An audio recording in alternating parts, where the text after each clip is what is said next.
नमस्कार, नई परख पर आप सब लोगों का स्वागत है। आज हम अंतर्राष्ट्रीय मामलों के संदर्भ में एक महत्वपूर्ण विषय पर बातचीत करेंगे। हमारी बातचीत का केंद्र होगा G20 सम्मेलन जिसका समापन जोहानिसबर्ग में कुछ दिन पहले ही हुआ है। उसमें कई तरह के महत्वपूर्ण क्रम हुए, अमेरिका के राष्ट्रपति वहाँ से अनुपस्थित थे। क्या भारत जो कुछ चाहता था उस सम्मेलन से वो उसे हासिल हो पाया? या उससे भी बड़ा सवाल कि क्या G20 सम्मेलन की कुछ प्रासंगिकता अब बची भी है या नहीं? उस समूह की कुछ प्रासंगिकता बची भी है या नहीं? इन सब पहलुओं पर हम एक समझ बनाने की कोशिश करेंगे। हमारे साथ डॉक्टर ऋतुषा मणि तिवारी हैं, जो दिल्ली विश्वविद्यालय के शहीद भगत सिंह कॉलेज में राजनीति शास्त्र पढ़ाती हैं, अंतर्राष्ट्रीय मामलों की जानकार हैं और अक्सर हम इन्हें सुनते रहते हैं अलग-अलग प्लेटफ़ॉर्म्स पे। आज हमारे साथ ये जुड़ी हैं, आपका बहुत-बहुत स्वागत है। नमस्कार। अ नमस्कार, नमस्कार। ऋतुषा जी, बातचीत की शुरुआत में इसी सवाल से करना चाहूँगा कि जो G20 सम्मेलन जोहानिसबर्ग में हुआ है, उसका हासिल क्या रहा? अगर मोटे तौर पर दुनिया में कई तरह की चीज़ें आज के दिन में चल रही हैं, यूक्रेन रसिया का वॉर है और भी कई तरह की खींचतान चल रही है। तो उस संदर्भ में अगर हम G20 के इस सम्मेलन को देखें, तो क्या कुछ ऐसा वहाँ से डेवलपमेंट हुआ है जिसकी तरफ हमें ज़्यादा ध्यान देना चाहिए कि वो ग्लोबल पॉलिटिक्स को प्रभावित कर सकता है? जी। जी, धन्यवाद कमल। जोहानिसबर्ग का G20 शिखर सम्मेलन कई स्तरों पर महत्वपूर्ण था। सबसे पहली बात तो यह है कि यह अफ्रीकी महाद्वीप पर आयोजित पहला G20 शिखर सम्मेलन था। अभी तक वैश्विक आर्थिक शासन की जो मुख्य संस्थाएँ रही हैं, जैसे IMF या विश्व बैंक या WTO और यहाँ तक कि G7 या पहले हुए G20 के ही अपने शिखर सम्मेलन, उनमें अफ्रीका आम तौर पे एक हाशिए पे रहा है। तो जोहानिसबर्ग की मेज़बानी ने प्रतीकात्मक रूप से ये संदेश दिया है कि जब वैश्विक आर्थिक विमर्श जब होगा, तो अब केंद्र में ग्लोबल साउथ की आवाज़ भी रहेगी। दूसरी बात अगर हम पिछले कुछ सालों की कड़ी देखें, तो इंडोनेशिया या भारत या ब्राज़ील और अब दक्षिण अफ्रीका, तो लगभग ये 4 साल से G20 की अध्यक्षता ग्लोबल साउथ के ही देशों के हाथ में रही है। भारत की अध्यक्षता के दौरान one earth, one family, one future और जोहानिसबर्ग में सॉलिडारिटी, इक्वालिटी, सस्टेनेबिलिटी इस तरीके के नारे जब सुनाई पड़ते हैं तो लगता है कि फोकस अब केवल मैक्रो इकोनॉमिक कोऑर्डिनेशन पर नहीं है, बल्कि समावेशी विकास या जलवायु न्याय या ऋण संकट या फिर खाद्य एवं ऊर्जा सुरक्षा जैसे न्यू सिक्योरिटी इश्यूज पर है और आज तो हम एआई पर भी इन्हीं फोरम्स में चर्चा कर रहे हैं। मुझे लगता है कि तीसरा बहुत महत्वपूर्ण पहलू यह भी है कि इस सम्मेलन के राजनीतिक माहौल को समझना ज़रूरी है। आपने जैसा कि ज़िक्र किया यूक्रेन युद्ध, गाज़ा संघर्ष या अमेरिका-चीन की प्रतिस्पर्धा और वैश्विक अर्थव्यवस्था की मंदी, इन सब के बीच इतने विविध हितों वाले देशों का एक साझा घोषणा, जॉइंट डिक्लेरेशन पर सहमति बना पाना एक आसान चीज़ नहीं थी। तो इसके बावजूद जोहानिसबर्ग में जलवायु कार्रवाई पर, ऊर्जा संक्रमण पर, डिजिटल पब्लिक इंफ्रास्ट्रक्चर पर, एआई गवर्नेंस पर और इवन लैंगिक समानता पर एक जो सहमति तैयार हुई है, वो अपने आप में एक उपलब्धि मानी जा सकती है। मुझे लगता है कि भारत के संदर्भ में देखें तो जोहानिसबर्ग समिट ने ये दिखाया है कि नई दिल्ली में जिस तरीके से भारत ने G20 को ग्लोबल साउथ की आवाज़ के रूप में प्रोजेक्ट किया था, दक्षिण अफ्रीका ने उसका स्वाभाविक विस्तार बनाया है। और भारत और दक्षिण अफ्रीका दोनों ही उपनिवेशवाद के खिलाफ, नस्ल भेद के खिलाफ, आर्थिक असमानताओं के खिलाफ एक साझा अनुभव रखते हैं। इसलिए जोहानिसबर्ग की जो प्राथमिकताएँ हैं, वो भारतीय दृष्टि के भी काफ़ी निकट मानी जा सकती है। तो अंत में मैं कहना चाहूँगी इस प्रश्न के उत्तर में कि बेशक हमें मानना है कि ये हमें मानना पड़ेगा कि ठोस आर्थिक प्रतिबद्धताएँ जैसे जलवायु वित्त के लिए एक सटीक राशि का आपस में मानना या फिर ऋण पुनर्गठन की समय सीमा क्या रहेगी, इन सब चीज़ों पर सम्मेलन उतना आगे नहीं बढ़ पाया, जितनी की आशा थी। पर G20 जैसे मंच की प्रकृति ही ऐसी है कि यह दिशा तो तय कर सकता है, तुरंत परिणाम नहीं दे सकता। इस दृष्टि से देखें तो जोहानिसबर्ग की 2 बड़ी उपलब्धियाँ मैं देखती हूँ। एक कि G20 को एक अधिक बहुध्रुवीय और ग्लोबल साउथ केंद्रित मंच के रूप में स्थापित करना और दूसरा गहरे भू-राजनीतिक मतभेदों के बावजूद बहुपक्षीय सहमति की एक न्यूनतम आधार रेखा को बचाए रखना। ये देखा गया कि जो अमेरिका के राष्ट्रपति हैं ट्रंप साहब, वो थोड़े नाराज़ से दिखे और उनकी नाराज़गी लगातार चलती रह रही है ग्लोबल साउथ की कंट्रीज़ के खिलाफ हुँ, या हुँ। हम जिसे वो थर्ड वर्ल्ड कंट्रीज़ कह रहे हैं उनमें से कई को। अभी कुछ गोलीबारी की घटना हुई है, तो वहाँ भी उन्होंने कहा कि अब मैं आने नहीं दूँगा उन लोगों को। तो हम उनकी अनुपस्थिति को कैसे देखें? क्या ये G20 के लिए बहुत बड़ा झटका है? और बाद में ये भी खबर आई कि जो दक्षिण अफ्रीका के राष्ट्रपति हैं उन्होंने हैंडओवर नहीं किया क्योंकि अगला सम्मेलन अमेरिका में होने वाला है, तो कुछ इस तरह के विवाद भी आए। तो इसे हम कैसे देखें ट्रम्प साहब के पूरे नज़रिए को? जी, मुझे लगता है कि एक बहुत महत्वपूर्ण प्रश्न है, क्योंकि अमेरिका की अनुपस्थिति को केवल एक देश नहीं आया जैसे तथ्य के रूप में सीमित नहीं किया जा सकता। वास्तव में बहुपक्षीय राजनीति के बारे में बहुत बड़ा चैलेंज है ये एक पर्टिकुलर तथ्य। तो पहला व्यवस्थाएं एक साथ मिलकर बैठकर साझा समाधान खोजेंगी। तो जब दुनिया की सबसे बड़ी अर्थव्यवस्था खुद ही इस मंच से दूरी बना लेगी, खासकर तब वह जब अगला मेजबान भी हो, तो स्वाभाविक रूप से यह संदेश जाता है कि अमेरिका अपने तात्कालिक घरेलू राजनीतिक विमर्श को वैश्विक संस्थागत जिम्मेदारियों से ऊपर रख रहा है। और इससे न केवल G20 बल्कि व्यापक बहुपक्षीय व्यवस्था पर भी एक प्रश्न चिन्ह लगता है। तो दूसरा क्वेश्चन या दूसरा पहलू है शक्ति संतुलन का, बैलेंस ऑफ पावर का। अब तक G20 को प्रायः ऐसे मंच के रूप में देखा गया है जहां पर पश्चिम, विशेषकर अमेरिका या यूरोप जैसे देश या महाद्वीप एजेंडा तय करते हैं और बाकी देश प्रतिक्रिया देते हैं। जोहानिसबर्ग में अमेरिका की अनुपस्थिति ने एक उल्टा दृष्टिकोण हमारे सामने रखा, जिसमें अफ्रीकी देश, लैटिन अमेरिकी देश, भारत, इंडोनेशिया, अन्य एशियाई देश, इन सब ने मिलकर चर्चा को आगे बढ़ाया। और कनाडा, यूरोपीय देश, कई वैश्विक नेता, इन लोगों ने सार्वजनिक रूप से कहा कि दुनिया अमेरिका के बिना भी आगे बढ़ सकती है। तो ये वाक्य भले ही अतिशयोक्तिपूर्ण लगे, लेकिन मनोविज्ञान को ये हमें दिखाता है, उस तरीके की मनोस्थिति को दिखाता है जहां पर अमेरिका केंद्रित विश्व व्यवस्था से बहुध्रुवीय व्यवस्था की ओर एक मानसिक बदलाव चल रहा है। और मुझे लगता है कि तीसरा बिंदु है कि अवसर और जोखिम दोनों एक साथ प्रेजेंट है। एक और अमेरिका की अनुपस्थिति ग्लोबल साउथ के लिए अवसर है कि वे अपने मुद्दों को, जैसे कि जलवायु न्याय, ऋण राहत, वैश्विक टैक्स व्यवस्था, digital public goods, global Commons की बात, इनको अधिक मजबूती से सामने रखे, क्योंकि सबसे शक्तिशाली खिलाड़ी जब बातचीत की मेज पर ही नहीं है, तो कई बार वो जो वो रोड़ा अटकाते थे, वो अब प्रेजेंट नहीं है और प्रगति आपकी हो सकती है इन सब मुद्दों पर। और दूसरी ओर G20 जैसे मंच की ताकत भी यही है कि वो सबको एक कमरे में एक साथ बैठने का मौका देता है। तो अगर प्रमुख शक्तियां बार-बार अनुपस्थित रहेंगी, तो आशंका भी पैदा होती है कि कहीं ऐसा ना हो कि G20 केवल एक घोषणात्मक मंच बन के रह जाए और कहीं जो बड़े निर्णय हैं वो कहीं और किन्हीं और फोरम्स में हो, जैसे कि ब्रिक्स या ऑकस या क्वाड। तो मेरे विचार से अमेरिका की अनुपस्थिति को 3 शब्दों में समेटा जा सकता है: अमेरिका की नाराजगी, उसका संदेश और उससे उत्पन्न होने वाला जोखिम। नाराजगी इस बात की भी है कि एजेंडा उसके अनुकूल नहीं था, और संदेश उसका ये है कि वो अपनी असहमति दिखाने के लिए बहिष्कार जैसा बड़ा कदम भी उठा सकता है। और जोखिम यह है कि इससे बहुपक्षीय संस्थाओं की वैधता और प्रभावशीलता पर एक दीर्घकालिक असर पड़ सकता है। तो भारत जैसे देश के लिए चुनौती है कि वो अमेरिका और अन्य पश्चिमी देशों के साथ अपने संबंधों को बनाए रखते हुए भी G20 को एक समावेशी, नियम आधारित और ग्लोबल साउथ के प्रति संवेदनशील मंच बनाए रखने में एक रचनात्मक भूमिका निभाता रहे। एक सवाल भारत के संदर्भ में ही मैं करना चाह रहा हूँ। जैसे जब से पहलगाम की घटना हुई और उसके बाद हम लोगों ने हर जगह, यानी हम से तात्पर्य हमारी सरकार ने हर जगह पाकिस्तान के खिलाफ एक निंदा प्रस्ताव लाने की कोशिश की। G20 में मैं ये देख रहा था कि आतंकवाद की तो निंदा की गई है, पर पाकिस्तान का नाम लेकर कुछ नहीं कहा गया है। क्या हम इसे अपनी विदेश नीति के लिए थोड़ी बहुत झटके के रूप में देखें? क्या, या फिर हम ये कहें कि हमने भी ये जिद छोड़ दी है कि हर बार आप पाकिस्तान की निंदा कीजिए? मुझे लगता है कि ये सवाल वाकई बहुत सूक्ष्म है, क्योंकि इसमें भारत की सामरिक प्राथमिकताएं क्या हैं, G20 की संस्थागत प्रकृति क्या है और कूटनीतिक रणनीति, इन तीनों के बारे में बहुत एक गहराई से प्रश्न उठता है। और पिछले कुछ वर्षों में हमने देखा है कि चाहे वो संयुक्त राष्ट्र हो या फिर शंघाई सहयोग संगठन हो या कोई भी द्विपक्षीय मंच हो, भारत लगातार पाकिस्तान प्रायोजित आतंकवाद को उजागर करने की कोशिश करता रहा है। स्वाभाविक है कि G20 जैसे बड़े मंच पर भी भारत चाहता है कि आतंकवाद के मुद्दे पर कड़ी और स्पष्ट भाषा बने।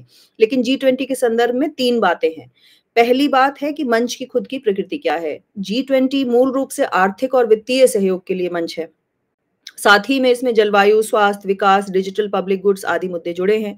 लेकिन अभी भी ये संयुक्त राष्ट्र सुरक्षा परिषद की तरह सुरक्षा केंद्रित संस्था नहीं बन पाया है। और इसकी परंपरा ये रही है कि घोषणाओं में आतंकवाद की निंदा तो होती है, पर किसी विशिष्ट देश का नाम नहीं लिया जाता।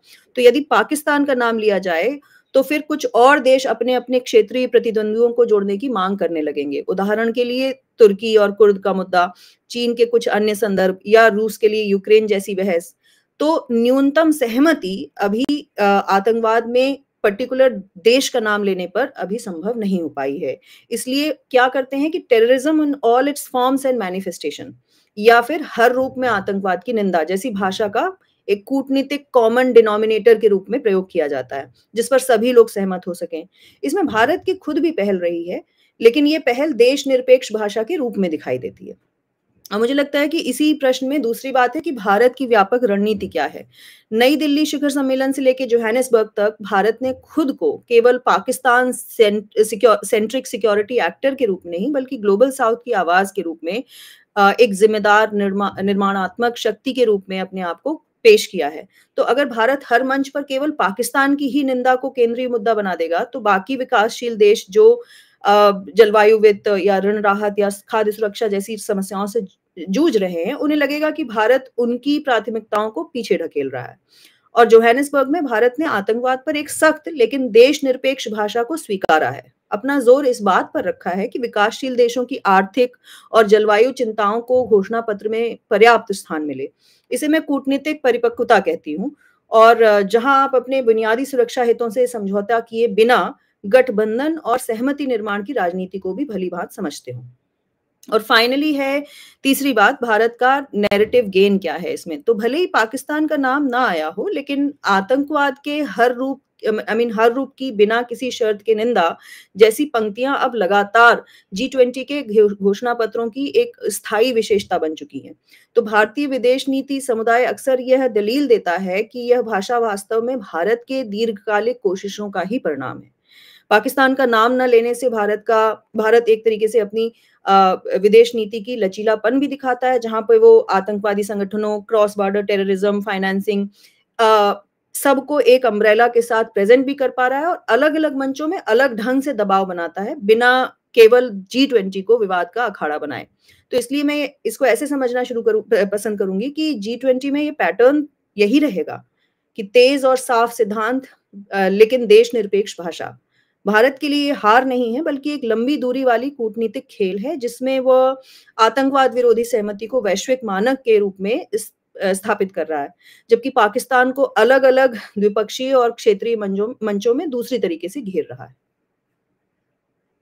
एक सवाल मेरे मन में ग्लोबल साउथ को लेकर भी है, क्योंकि जैसे G20 में आपने कहा कि ग्लोबल साउथ के जो देश हैं वो एक तरीके से चीज़ों को आगे बढ़ा रहे हैं, लेकिन क्या हम ग्लोबल साउथ को एक यूनिफॉर्म एंटिटी के रूप में देख सकते हैं कि हाँ, सारे देश जो हैं वो एक ही आवाज़ में हर मुद्दे पे बात करेंगे? या कई बार ऐसा होता है कि प्रस्ताव तो पारित हो जाता है, फिर जाके जो ग्लोबल नॉर्थ है, जो विकसित देश हैं, उनसे वो लोग अपना-अपना संबंध बना लेते हैं।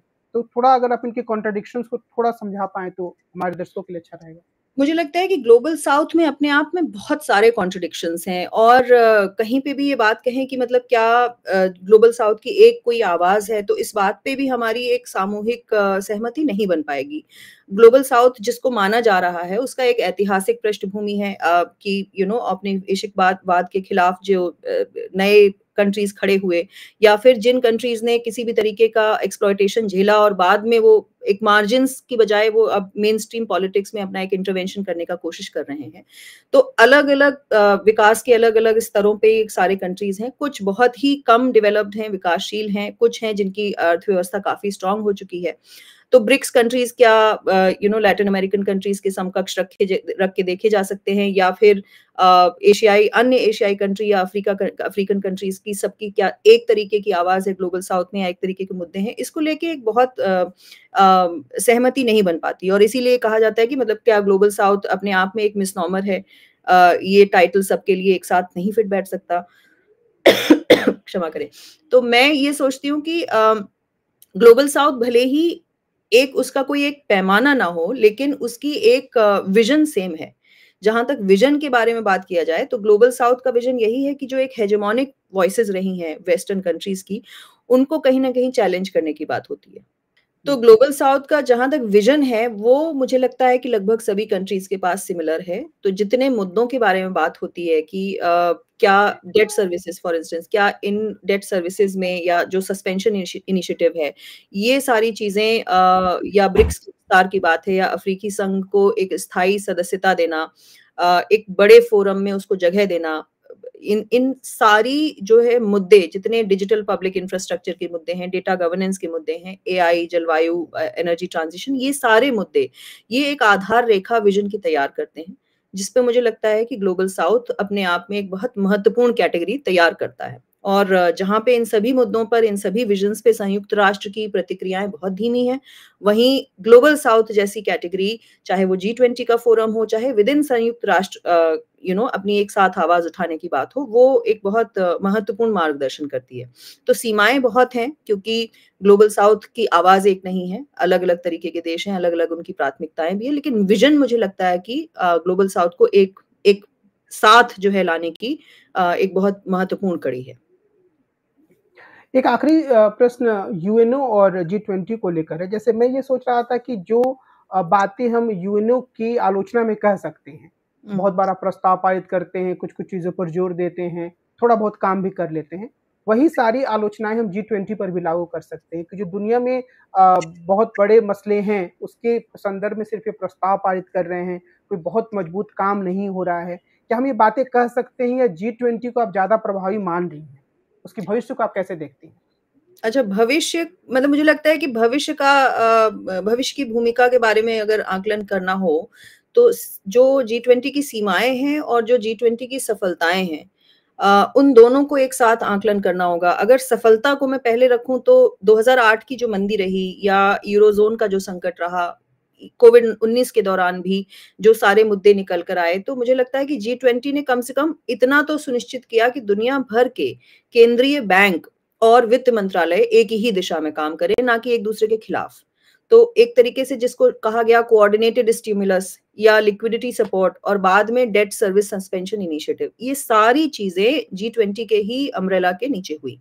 दूसरी बड़ी सफलता ये रही कि G20 ने वैश्विक शासन संरचना में ग्लोबल साउथ को जगह दिलवाई। चाहे वो अब ब्रिक्स का विस्तार, जिस पे हम लोगों ने पहले भी बात की, या अफ्रीकी संघ की स्थायी सदस्यता, इन सभी पहलों ने G20 को अपेक्षाकृत अधिक प्रतिनिधिक मंच बना दिया है।